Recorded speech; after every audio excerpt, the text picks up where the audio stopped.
This is a huge mistake that in our minds, like we have to understand that marketing is also really creative and nobody else can do the marketing for you because you're the best person to do your marketing. And it can be so much fun if you just reframe it in your mind. And this is why I love when I discovered that marketing can be achieved by storytelling. Then I started to realize, okay, it's cool to do marketing and you can do it in a very creative way. And it's a privilege because marketing is also connection with your audience, with your tribe, and so on. And this is like, there's so many wrong mindsets in creatives that we have to tackle first before we can get into the practical steps.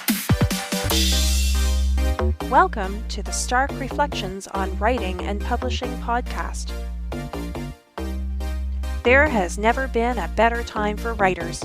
More information, options, and opportunities are available to you, but navigating these requires insight. Join Mark Leslie Lefebvre as he draws upon more than a quarter century of experience as a writer, a bookseller, and a trusted book industry consultant to explore and reflect on the writing and publishing landscape to help you make informed choices on your writer journey.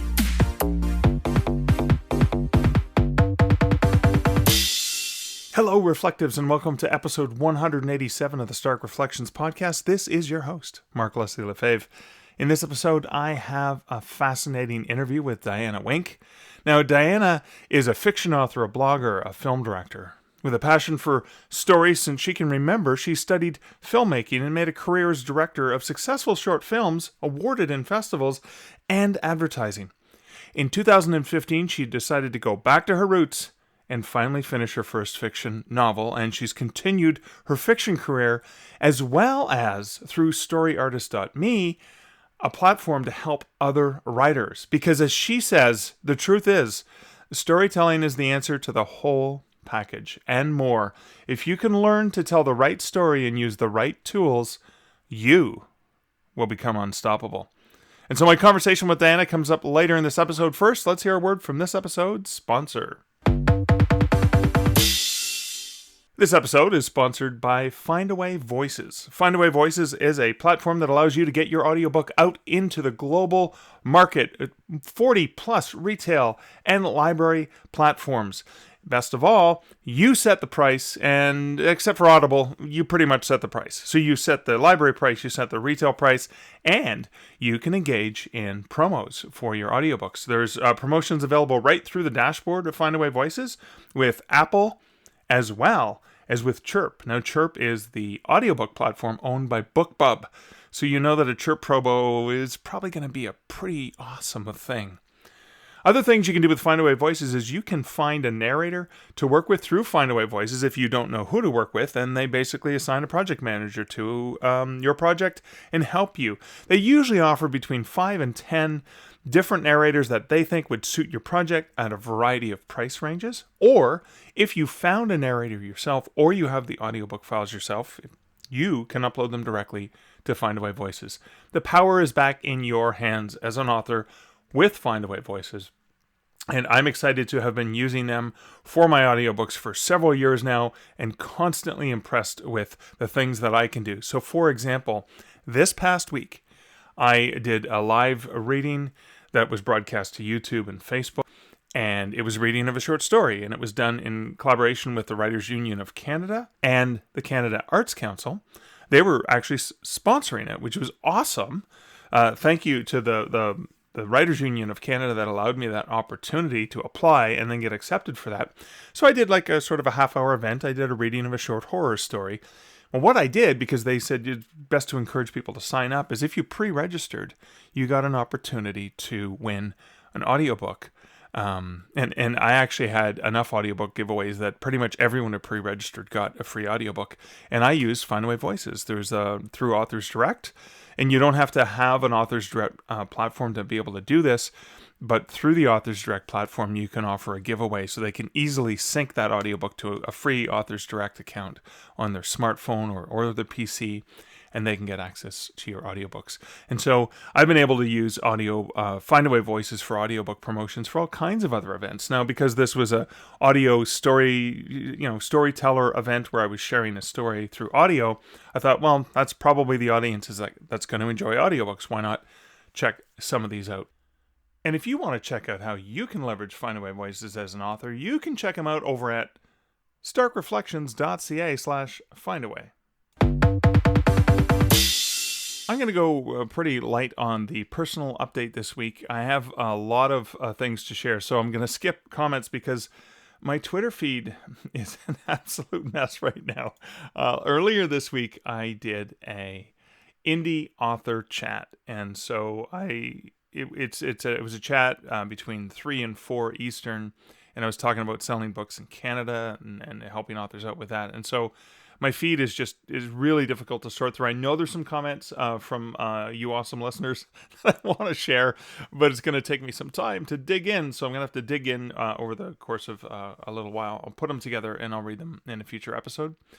Other things is I did get some comments. I did get some feedback from readers who are really interested in learning more about the results of the sale that I did on Canadian Werewolf in New York, where I dropped it to 99 cents, had a BookBub and a bunch of other promos. So what I will do in a future episode is in my personal update, I will share an update on how that's doing in the long run for the sales of the other books in the series. Now, without digging into any numbers, I can tell you that I am seeing sales of Stowaway, which is the next book or novella, book 1.5 in that series, as well as Fear and Longing in Los Angeles. And I just had a number of fascinating interviews. So this Friday night, it's going to be airing on a few LA radio stations, and the host who interviewed me loved it, and it's a little bit overwhelming because you always have imposter syndrome, and I always feel like, well, I could have done it better. I probably could have done this, and I could have done that, and I just got to get this done and move on, and just in the last week alone, I've received 3 or 4 different reviews from people I don't know who 2 of them were podcast / radio hosts who were interviewing me about the book, and I was overwhelmed with just how much they loved the book. I had one reviewer actually say that I knocked it out of the park, which I thought was praise well beyond what I deserved, but I was pretty pleased with that. Speaking of reviews, I'm really pleased and shocked that Wide for the Wind has gotten so many 5-star reviews. Thank you so much to everyone who has read and reviewed and commented on the book. I love that. I have gotten a couple of 1-star reviews, and it's because I triggered some overly sensitive, privileged white racist because I talked about Black Lives Matter in a couple lines in the book, and I was positive about Black Lives Matter, and apparently I triggered him. Well, too bad for him. So sad. It's hilarious that he then explains in the review that I'm going on about politics. So I don't mention politics at all in Wide for the Wind, although Fear and Longing in Los Angeles, darn right, I end up getting into anti-racism and anti-hate group and all kinds of stuff like that, if you want to call that political. But yeah, in Wide for the Wind, the only politics I discussed were the politics of being exclusive to Amazon or not.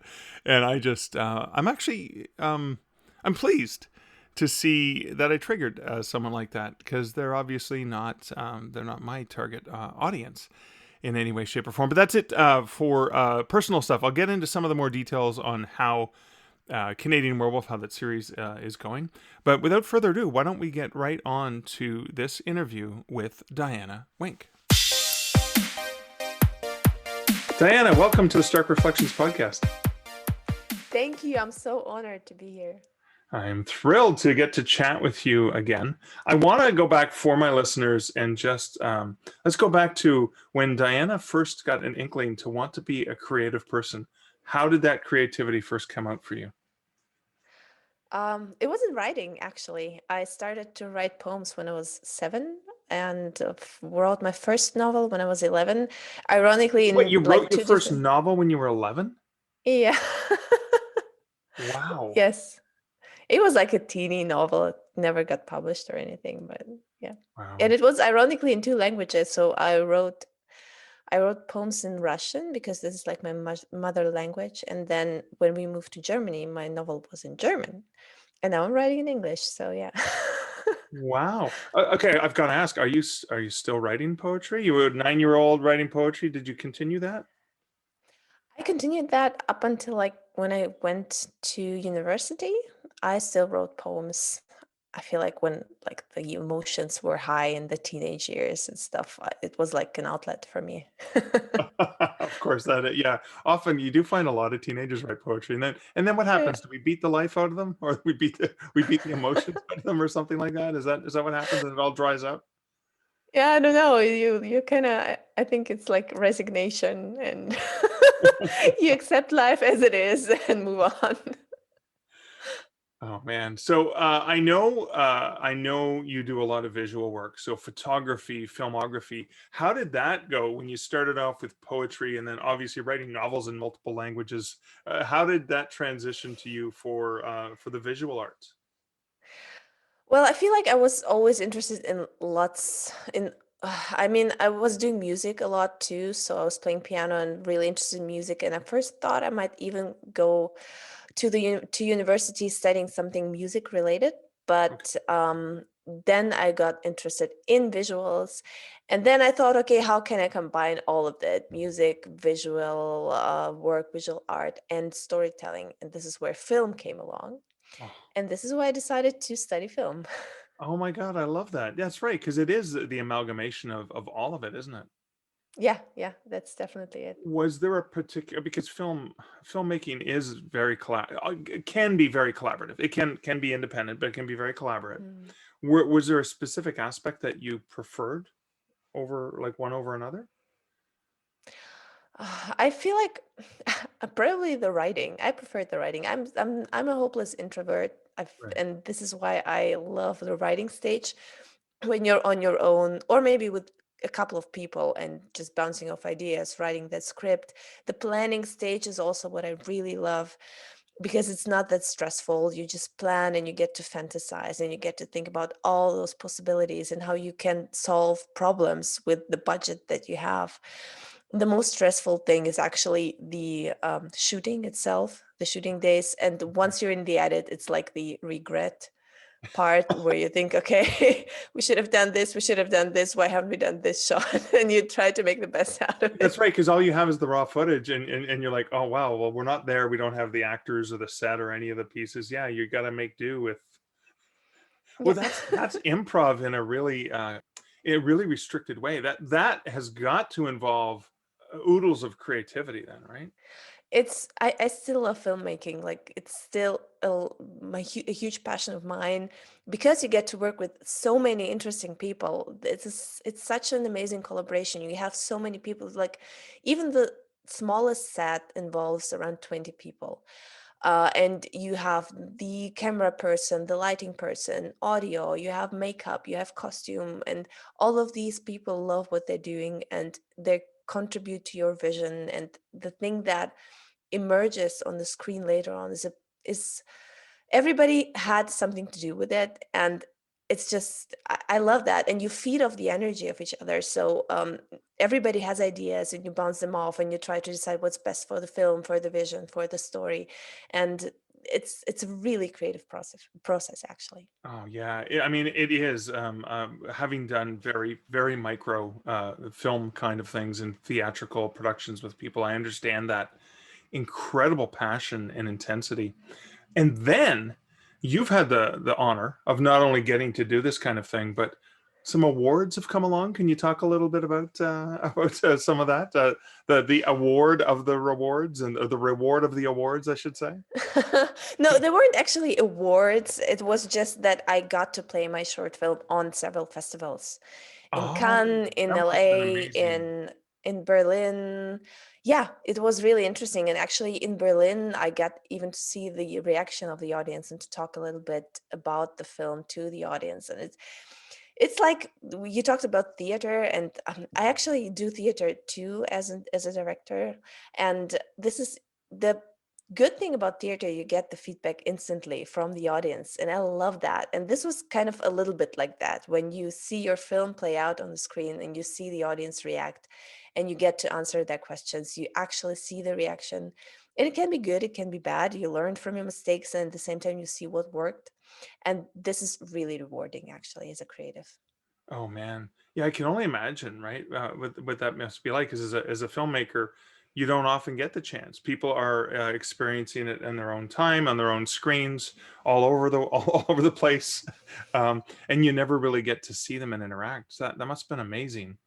Um, and then, as I understand it, 2015, you returned to your roots, not necessarily writing poetry, but definitely writing fiction. What what was it that prompted that change? Um, I understood that with film, like I said, I still love filmmaking, but it all depends on budget.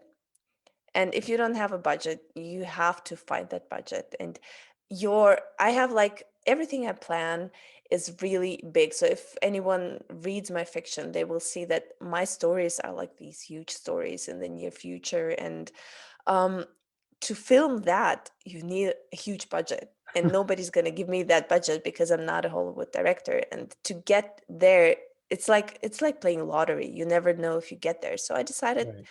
I love the writing process. Why shouldn't I just sit down and start writing instead and publishing and see how those stories work? It's it's not saying that someday I might get the chance to realize the dream and film one of these stories, maybe. I don't know. But instead of waiting around, I just decided, okay, I'll just sit down and start writing instead. Oh my God. So, and you write under DF Wink. Can you talk a little bit like, so what are these imaginative stories that are going to cause a Hollywood budget person to go, "Oh my God." Yeah, so it's dystopia basically, and it's set in the near future. And I just finished my trilogy, which also has like a fourth book. It's a novella, prequel novella. Yeah, and it's set in the near future in a whole entire different society where they're like it's a whole thing to describe. It's a huge story basically, but there's this protagonist who is in the inner cities that are completely digitalized and have a whole other system and society and see family and um, connections differently. And then he gets to the outside world where people still have these old traditions, and people from the outside hate the people on the inside cities, and the same goes like the city people, they hate the outsiders, and he gets to see both sides and realize that all of this is like a huge lie. Yeah, and this is where it all starts, like fighting the government and and uncovering secrets and so on. And what I'm picking up from this is it sounds like really good science fiction is often a mirror held up to reality, right? Is that the case? You can talk about things without talking about things and offending people because you're looking at well, this is a future dystopian society. It's not us, right? Yeah, Is yeah, that the case? definitely. And this is what I love about dystopia. This is, I guess, why I picked dystopia as my genre, because dystopia always holds a mirror to society. If we just look at the classics, 1984, Brave New World, uh, and Handmaid's Tale, and all these other dystopias, they all have something to say about the current society. So they are about the story in the future, but actually, they're about us. I love that. I love that. So you're enjoying the ability. So I guess the writing allows you to kind of just let your imagination go, and you're not bound by budgets and casting and makeup and special effects because it's your imagination, those words on the paper, and the imagination of the reader, right? That you don't need to depend on other things like that, right? Yeah, and if I feel like it's something I can control, and I guess I'm kind of a bit of a control freak. You probably have to be if you're a director because you have to control all these departments. And I like this control. And when I'm writing, I have the control over everything, over the story, over the process. And this is actually why I'm an indie publisher. I've never tried to publish traditionally, actually. I went indie from the beginning when I discovered indie publishing because I wanted the control. I loved that it was all on me, and I got to do something about it instead of waiting for someone to give me permission. Wow, that's amazing. So I want to talk a little bit about where you are, because I know you're 5 hours ahead of Eastern time zone. Where you are in the world, and if there is a different perspective of independent publishing compared to the North American centric. It's all about Amazon, all about the U.S. all the time. So where are you in the world, and is there a difference that you found? Are there different markets? Are there different approaches that you may take? Yes, I'm based in Germany. And let me say first that we're actually really behind America and the English speaking market when Right. it comes to self publishing. For, So for it's digital. just, yeah, it's Yeah. just starting. Even with self publishing, lots of authors, they don't even know that self publishing is a good route. And there's still this mindset that self publishing is for those who couldn't make it traditionally. And Right. it's like a plan B. And it's not that, let's say, it's not that professional. So it's still in the hands of the authors, basically, because I feel like I've at least 7 years behind when it comes to that. Well, how did you But get so far ahead? what do you mean? Well, I mean, you've been engaged in this space. You're aware of it. You're cognizant. You don't have the prejudices against self-publishing. How did you get ahead of of the curve? Uh, yeah, because I'm in the English speaking market, basically. I Oh, everything I know okay. from the English speaking people like you, like Joanna Penn, and like everybody else who's in independent publishing and teaching and educating authors. And yeah, I have the English speaking perspective, basically. And if everybody who's in the German writing and speaking market, they don't know all this stuff. But this is why I'm actually trying to educate the German authors as well from my English speaking perspective. Yeah, so this is one part of it. But on the other side, I feel like we're not that Amazon centric, basically, because we have Tolino. It's a big Right. player here in the German market, and people like the German authors still publish in KU a lot. But I feel like many authors are asking me, okay, what about wide publishing? How can I do that? I want to be on Tolino. I want to be I want to be wide, I want to be everywhere, but they're just not that educated. So they don't know how to do this, and they need more education, and they need more mindset change, I guess, as well.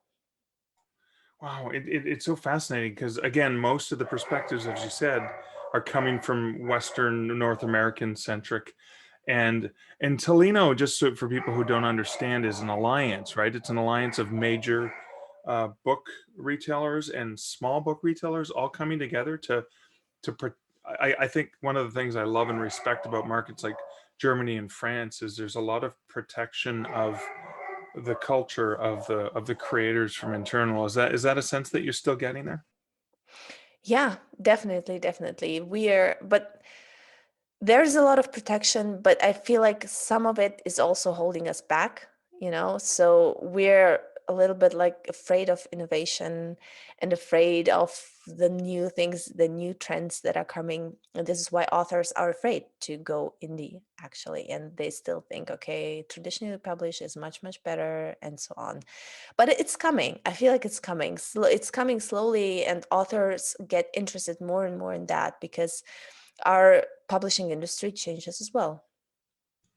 Cool. Now, you mentioned that you're trying to help other authors see the light and understand the bright future, not the dystopian future, for at least with the dystopian for your fiction, but also for the nonfiction that you do.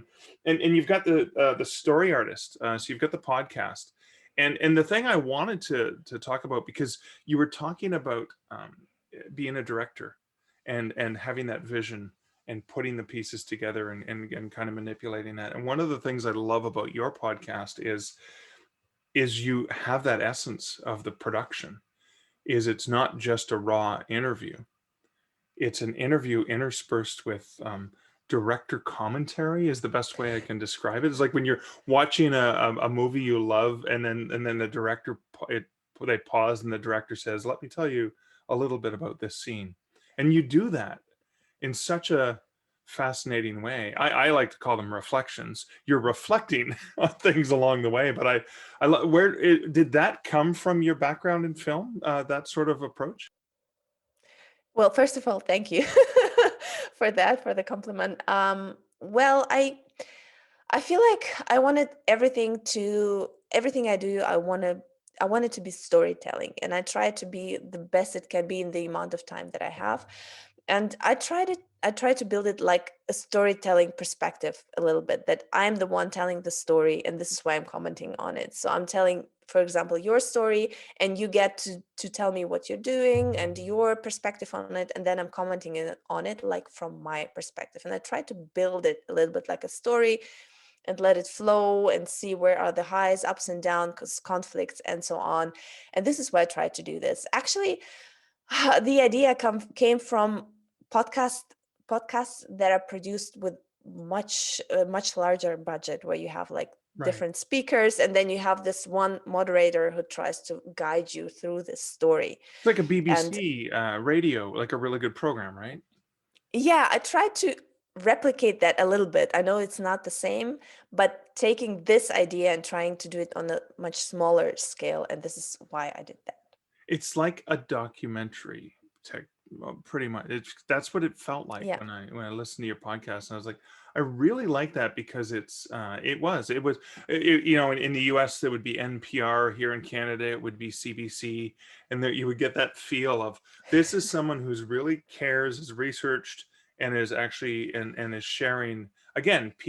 That's what we're doing, is storytelling. Now you have a slogan that I really really love that I think is from your podcast, and that's there is a platform for every outstanding story, and you have one to tell.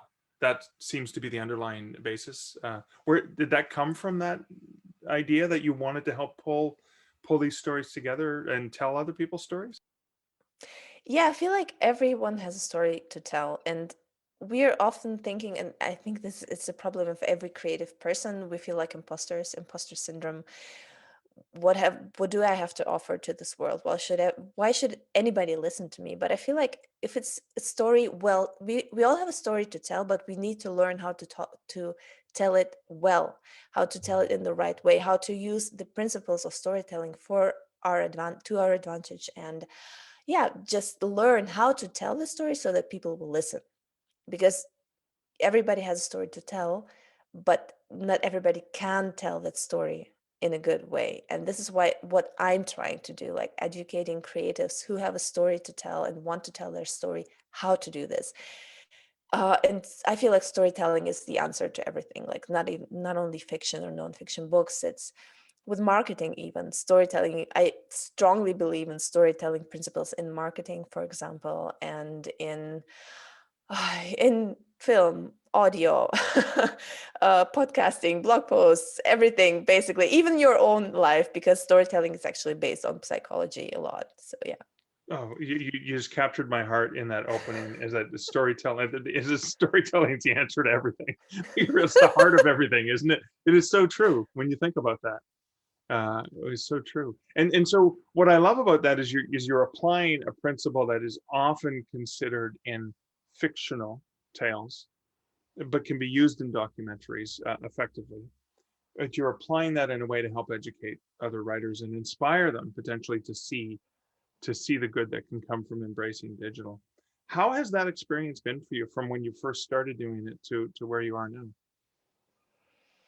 I feel like it was a learning curve, definitely. When I started writing my first novel, for example, it took me like 1.5 or 2 years to write that. And I feel like I think everybody has that problem with the first novel. You feel like, okay, I'm never going to finish that.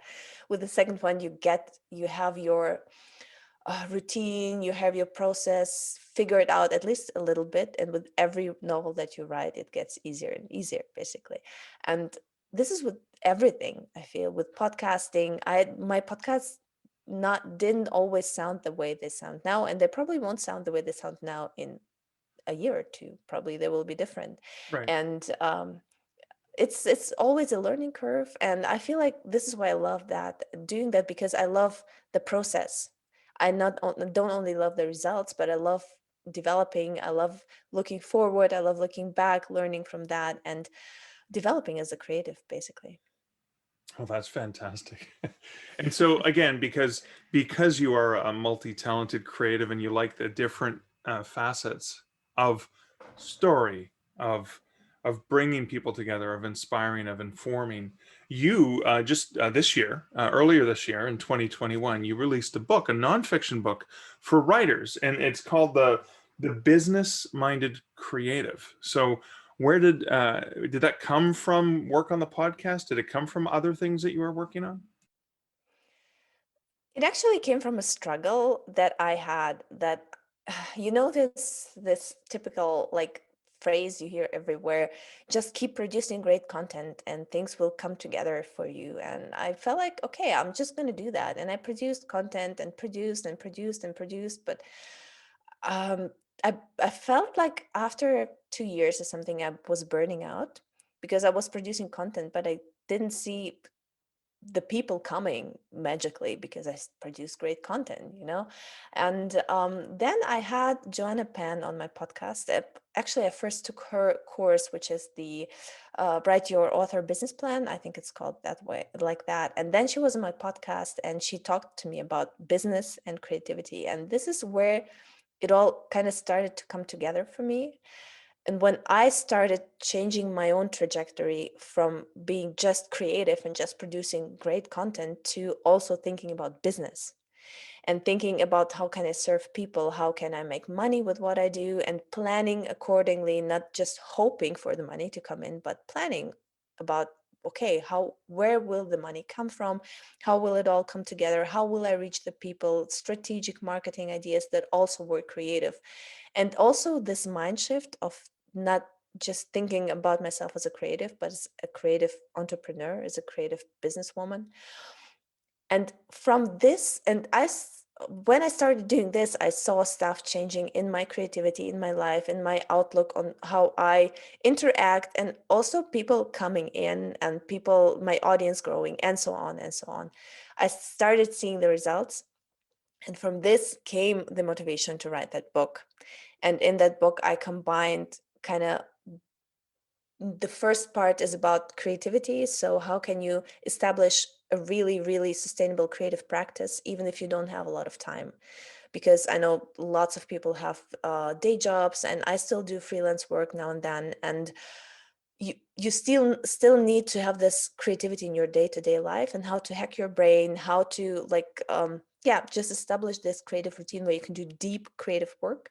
And on the other hand, to have this business thinking, and also creative business thinking, not just, okay, it's all about money. Because I feel like we creative think, okay, if it's a business, it's a scam, and I feel guilty about taking money. And I'm not Stephen King, why should anybody buy my books and pay me for that? And combining those two in your everyday practice and in your mind, so like this mind shift. And I just pulled from my own ideas and also from other creatives, successful creatives and other authors, and their daily routines and their practices, and brought it all together into this Oh, book. that is fantastic. So, as you were pulling these ideas together, as you were pulling this sort of potential checklists or plans or things that people could do, what were some of the things that you found often stood in an author's way of achieving that creative business balance? I feel like like I said before, mindset is one of the things. And I know it from myself. Like when I started being an indie publisher, I think we all at least thought about that. Can't anybody else do the marketing for me? I just want to write my books. I don't want to do the marketing stuff. Can I hire somebody to do the marketing for me? And I feel like it's such a typical question. And I know I've been guilty of it. And this is a huge mistake that in our minds, like we have to understand that marketing is also really creative, and nobody else can do the marketing for you because you're the best person to do your marketing. And it can be so much fun if you just reframe it in your mind. And this is why I love when I discovered that storytelling, so that marketing can be achieved by storytelling. And it's also, marketing is telling a story, what I actually love to do. Then I started to realize, okay, it's cool to do marketing and you can do it in a very creative way. And it's a privilege because marketing is also connection with your audience, with your tribe, and so on. And this is like, there's so many wrong mindsets in creatives that we have to tackle first before we can get into the practical Oh, steps. wow, I love that. Is there possibly an example you might have of an approach in marketing where you applied a storytelling principle and then suddenly it all became clear? Yeah, for example, in the way that I created my landing page on storyartist.me, it's all built with principles of storytelling, basically. So I thought about, okay, who's the hero? And the hero is always your target audience, not you. Basically, you're the mentor, the target Yeah, audience. Yeah, we like to think about ourselves as heroes, but we're not. It's the yeah, of course. audience. Yeah. And then, okay, but you have to find out first, okay, who is this hero? Who is this person that is reading that is my ideal audience that will be reading this page? And then what's the conflict is like the heart of story. So I have to realize, okay, what's the problem? What does he want? All these basic storytelling things, steps that we take. What does he want? What's in his or hers way of getting it? So who's the villain, or what can be like a force? And you have to name it. You have to name it all in the page and get through it. You start with the conflict, you talk about the problem, you say what's holding them back, talk about the villain, and then you come up with the solution and say, okay, this is the solution, this is what I have for you. You come in like the mentor, and you tell them, okay, this is my solution to the problem. And then there are like small things, for example, show don't tell, the evergreen principle for storytelling. It's also the same in marketing. Like, you have to show them, why should they trust you? You have to show them either by telling your own story or by giving them some facts or proof that could be testimonials from others and so on. So show that you know what you're talking about rather than just tell it. And there are these small storytelling principles that you can apply to everything, basically. Wow. That is amazing.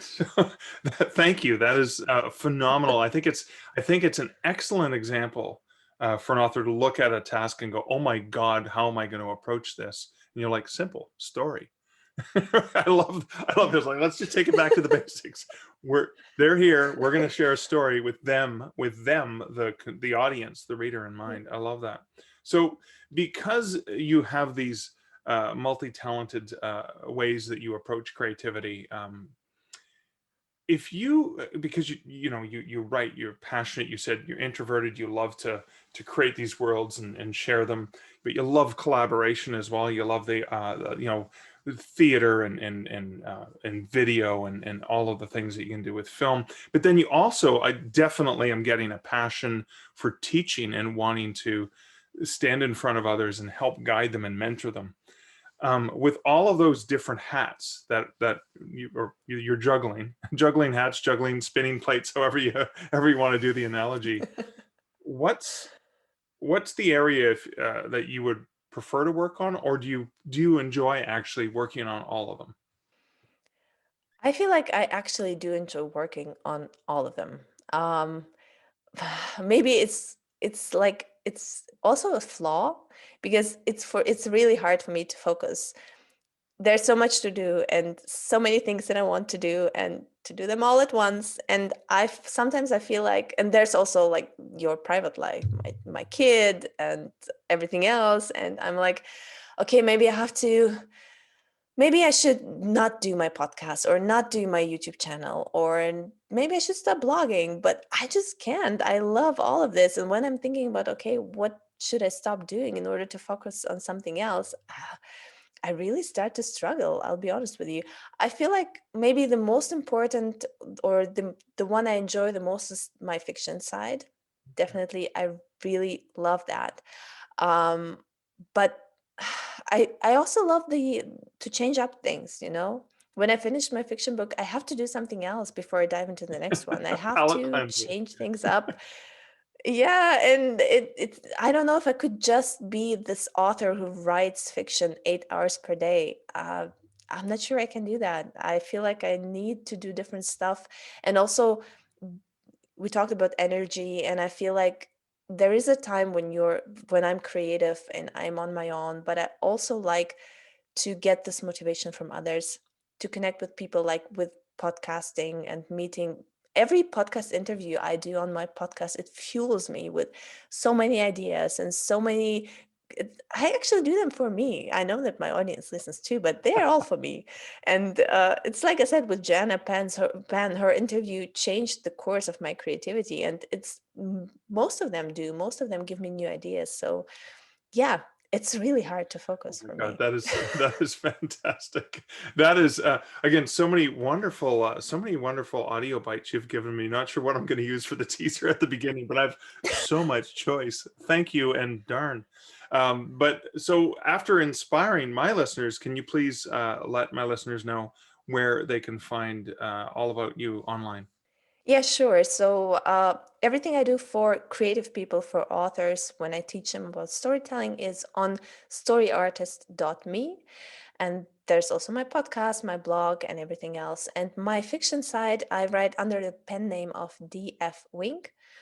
And it's also dfwink.com, and everything else is on that Excellent. webpage. Well, Diana, thank you so much for hanging out with me today, and thank you so much for the re-inspiration.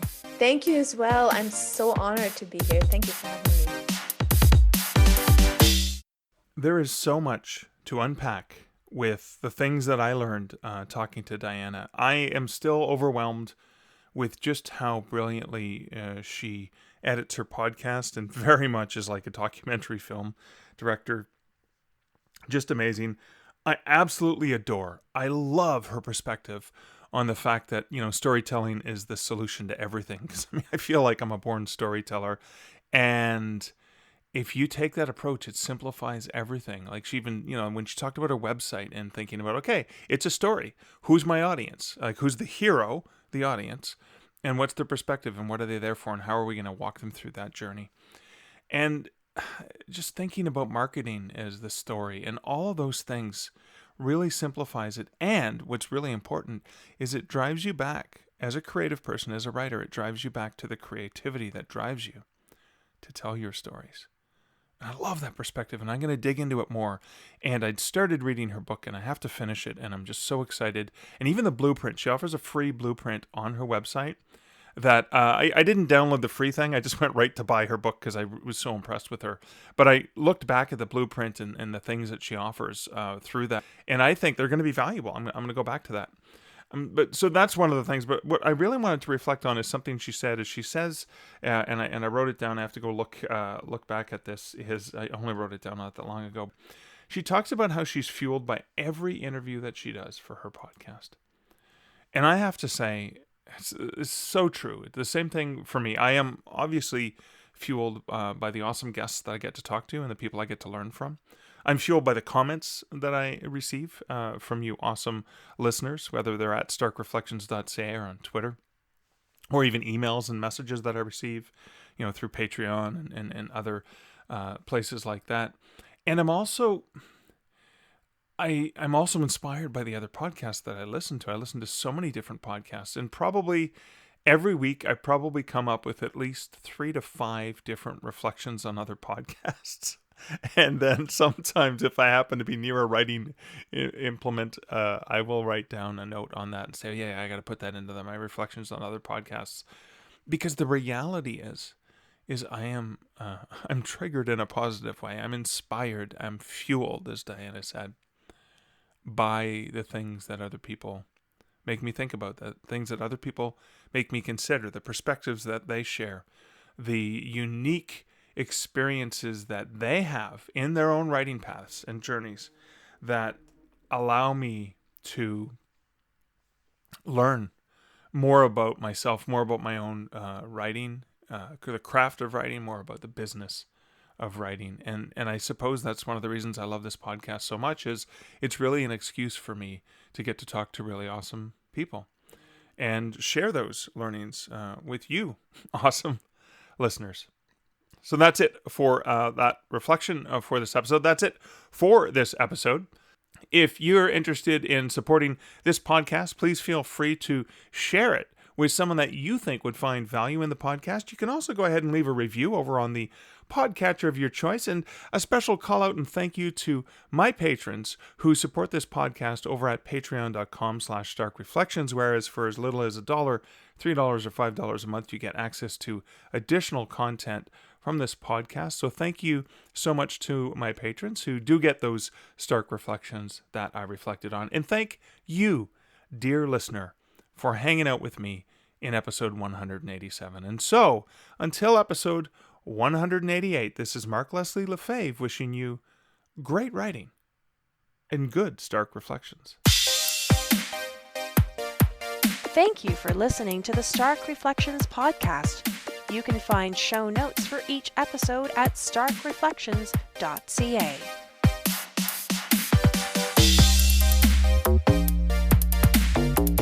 The music for this podcast, Laser Groove, was composed and produced by Kevin MacLeod. Check out more of Kevin's great music at incomptech.com.